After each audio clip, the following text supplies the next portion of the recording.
Le soleil était en train de se coucher derrière les collines, peignant le ciel en orange. Sur un quai de gare silencieux était assis un garçon nommé Julien, tenant un petit sac et un lourd fardeau dans le cœur. Il avait l'air perdu, fatigué d'essayer, fatigué d'échouer. Un vieil homme qui vendait du thé s'est approché et a dit : « Tu as l'air d'avoir parcouru une longue et difficile route. Tu veux un peu de thé ?» Julien a hoché la tête en silence. Le vieil homme lui a tendu une tasse et s'est assis à côté de lui. « Qu'est-ce qui te tracasse, mon garçon ?» Julien a pris une profonde inspiration. « J'ai échoué dans tout ce que j'ai tenté. Mon projet d'entreprise a échoué. J'ai raté mes examens. Les gens rient dans mon dos. Je crois que je ne suis pas fait pour réussir. » Le vieil homme a souri. « Laisse-moi te raconter une histoire. Elle pourrait changer ta façon de voir l'échec. » Et l'histoire a commencé, il y a des années, dans une petite ville.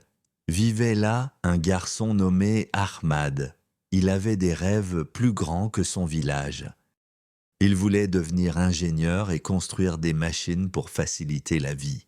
Mais la vie n'a pas été de son côté. Il a échoué à l'examen d'entrée.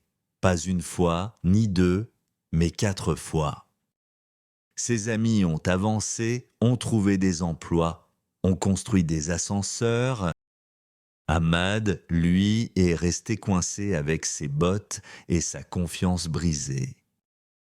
Les gens se sont moqués de lui. « Abandonne, ce n'est pas pour toi », lui ont-ils dit.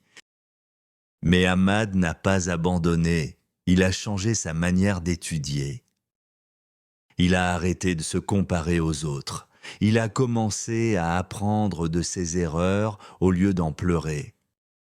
Il a appris à repérer ses schémas, où il se trompait, comment il perdait sa concentration, ce qui le distrayait.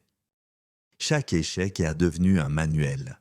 À sa 5e tentative, Ahmad a réussi l'examen, de justesse, mais il l'a réussi. À la fac, il est resté un étudiant moyen. Il a échoué dans certaines matières, mais il avait compris que l'échec, ce n'est pas tomber, c'est rester à terre.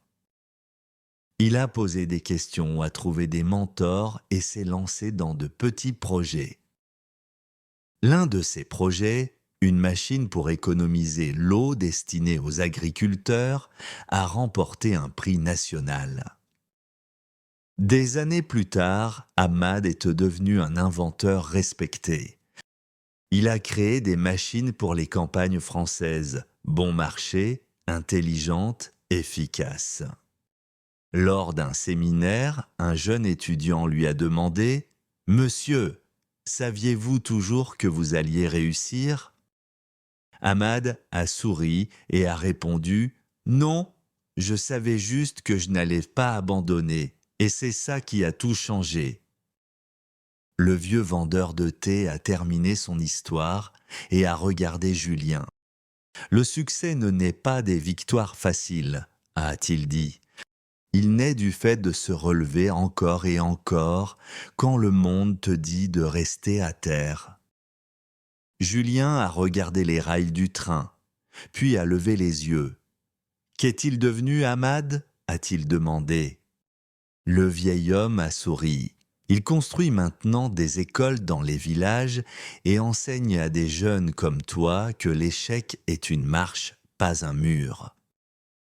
Julien s'est levé, un peu plus léger qu'avant. « Merci, mon oncle. Je crois qu'il me reste encore un combat à livrer. » Le vieil homme a versé une autre tasse de thé. « Bien. Parce que ceux qui réussissent ne sont pas les plus intelligents, ni les plus chanceux. Ce sont ceux qui continuent. » Le train a sifflé au loin.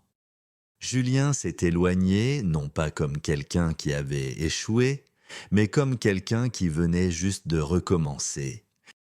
Alors, la prochaine fois que tu échoues, fais une pause, apprends et relève-toi.